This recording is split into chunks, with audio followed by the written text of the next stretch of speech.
È stato arrestato dopo aver messo a segno 2 aggressioni a distanza di pochi minuti l'una dall'altra contro 2 malcapitati automobilisti.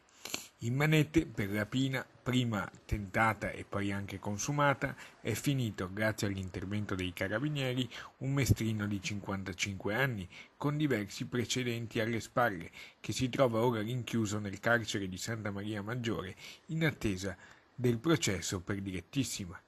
Tutto è successo nel pomeriggio di ieri. Il primo episodio in via Spalti.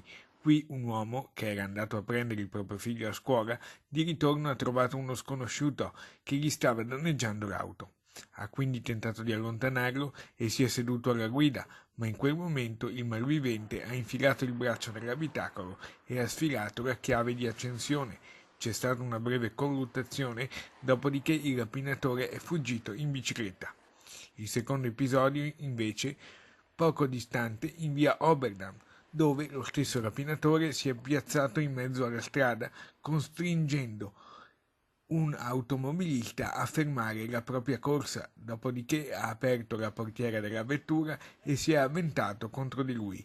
Il conducente del veicolo è stato anche ferito, con il morso ad una mano, ma poco dopo sono giunti i carabinieri, cui il primo automobilista aggredito aveva dato l'allarme, che hanno immediatamente posto fine a questa escalation di violenza.